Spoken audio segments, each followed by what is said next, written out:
मनीषा सिंह हमारे साथ जुड़ी हुई है, अजय जैन भुटोरिया साहब जुड़े हुए हैं, सप्पल साहब कांग्रेस पार्टी के प्रवक्ता हमारे साथ जुड़े हुए हैं। लेकिन इससे पहले कि सुधांशु जी आप इस पर जवाब दीजिए, क्या आप भी ये मानते हैं सप्पल साहब कि प्रधानमंत्री नरेंद्र मोदी और तालिबान की सरकार अभी अफगानिस्तान में बनी, उसके बाद यूएनजीए के यूएस में होते हुए न्यूयॉर्क में पीएम बोलेंगे 9 बजे संडे को, लेकिन उससे पहले पीएम के साथ ये बाइलैटरल मीट दिखाता है कि कूटनीति के इस खेल में एक बड़े बाहुबली के तौर पर हिंदुस्तान, भारत उभर रहा है।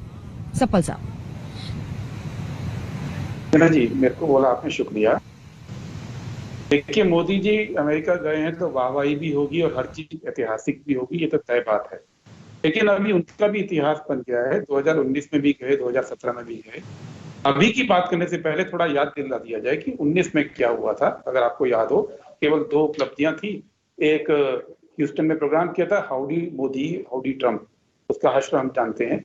और दूसरा जो आप बार बार कह रहे हैं कि भाई सीईओ से मिलने जा रहे हैं, तब 17 एनर्जी के कंपनियों की सीईओ से मिले थे 17 से, और उसके बाद आज तक वहां से तो कोई इन्वेस्टमेंट नहीं आया। हाँ, भारत की पेट्रोनेट ने 2.25 लाख करोड़ के करीब $2.5 बिलियन का इन्वेस्टमेंट कर दिया, उसी पेट्रोनेट ने, जिसको बेचने जा रहे हैं। तो ये हमारा इतिहास, वहां के हमारे प्रधानमंत्री की विजिट का यहाँ का इतिहास रह गया है। 17 के अंदर गए थे तो ड्रोन्स का फाइनल किए थे, ड्रोन, गार्जियन ड्रोन।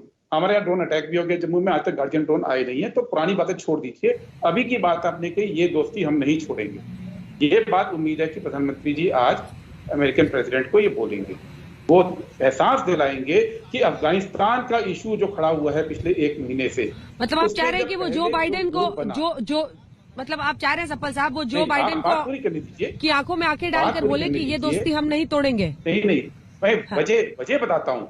वजह ये है कि जब पहले 4 देशों का ग्रुप बना, जिसको ट्रायोगा प्लस बोला, जिसमें रशिया था, चीन था, पाकिस्तान और यूएसए, और जब रशिया भारत को उस मीटिंग में बुलाना चाहता था तो पाकिस्तान ने विरोध किया और अमेरिका ने पाकिस्तान का साथ दिया और भारत को उस ग्रुप में नहीं रखा गया।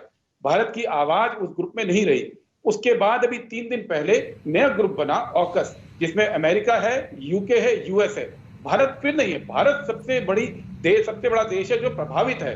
अभी आपने देखिए 2 दिन पहले देखा, हमने खबर आई है कि 3.25 लाख करोड़ का हेरोइन अफगानिस्तान से हमारे यहाँ आया है। 3.25 लाख करोड़ कितना होता है? पूरे अफगानिस्तान का आधा बजट। तो हम ना केवल टेररिज्म से प्रभावित हो सकते हैं, हम नार्कोटिक्स से हो सकते हैं, लेकिन हमारी से नहीं है, हम अकेले हैं। कोई भी ग्रुप अंतरराष्ट्रीय बना है, अमेरिका हमारे साथ नहीं दिख रहा है। ये बात आज प्रधानमंत्री जी को उनसे बोलनी चाहिए। ये हमारा मुद्दा है। ये दोस्ती जो है एक तरफा नहीं हो सकती है ना, दोस्ती 2 तरफा होगी। दूसरी बात, उम्मीद है कि वो ये भी बात करेंगे कि जो अमेजन ने भारत के अंदर 8,500 करोड़ की रिश्वत बांटी है, उसकी वहां जांच कराएं, क्योंकि छोटे दुकानदारों का व्यापार मारने के लिए अमेजन ने लॉबिंग की है देश के अंदर। ये मुद्दा भी आज प्रधानमंत्री उठाएंगे, ये हम उम्मीद करते हैं। केवल वाहवाही और सीईओ के साथ फोटो अपॉर्चुनिटी और इसमें दबके ना रह जाए। पिछले 3 विजिट का इतिहास यही है कि विजिट बहुत अच्छी मानी गई, लेकिन असर कुछ नहीं आया।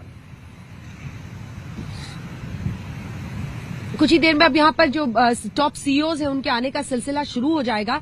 तस्वीरें अब धीरे धीरे आ रही हैं, लेकिन इससे पहले कि आगे बढ़े, मुझे लगता है डॉक्टर सुधांशु त्रिवेदी आप सवाल का जवाब दीजिए।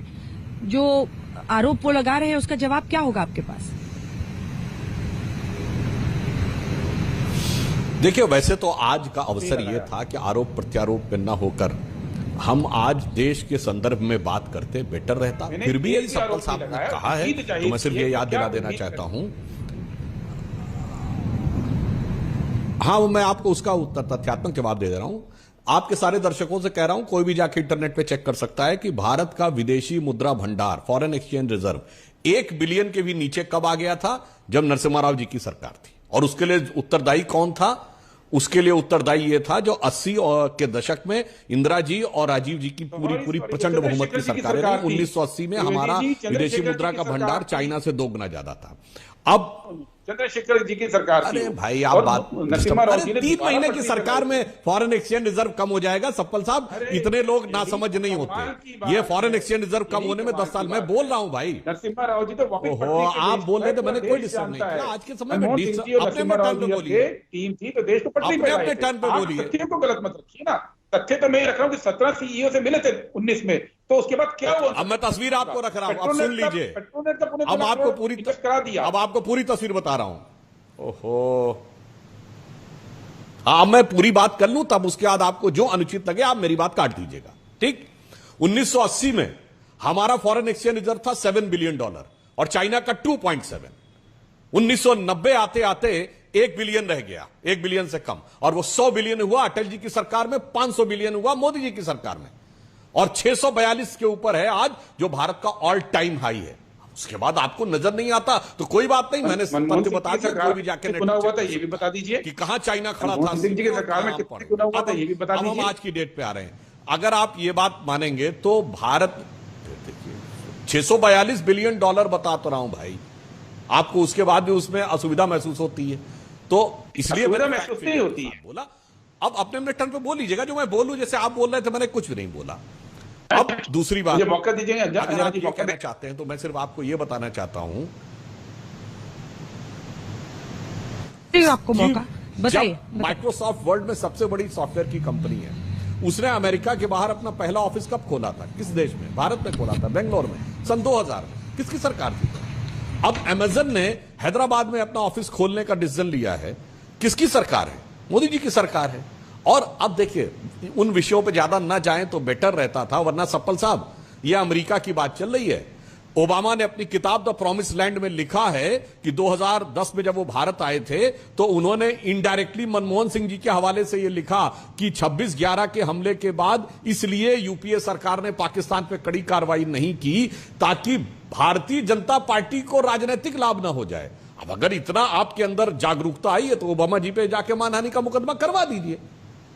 तो जो कुछ लिखा गया मैंने तो फैक्ट के साथ बोला है, क्या किताब में लिखा और क्या स्टैटिस्टिकल डाटा है पिछले 40 सालों में जब जब सरकार रही और कैसे कैसे ऊंचाइयां हमने छुई और मोदी जी की सरकार में हम कहां तक पहुंचे।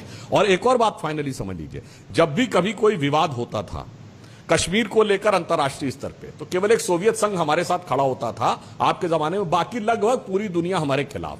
आज स्थिति क्या है कि केवल एक चाइना खड़ा होता है हमारे खिलाफ, बाकी लगभग पूरी दुनिया हमारे साथ खड़ी होती है। और यूएन जनरल असेंबली का सेशन होने जा रहा है, धारा 370 के बाद सर के बल खड़ा हो गया चाइना, मगर एक लाइन का प्रस्ताव भी लाने नहीं पाया। यह हमारी कूटनीतिक दक्षता का प्रमाण था। अब यदि आप इसको स्वीकार न करना चाहे, जब चाइना के साथ हमारा विवाद हुआ तो उस समय चीन के साथ कौन खड़ा था? सिर्फ 2 देश, नॉर्थ कोरिया और पाकिस्तान। आप तीसरे देश का नाम मुझे बता दीजिए जो चाइना के साथ खड़ा हो। सुधांशु जी, अंजना जी, मैं बोल दूं? अंजना जी, मैं आज सुबह की तस्वीर यहाँ कोशिश नहीं की थी, मैं इस पे जवाब दे लीजिए। आपने बोला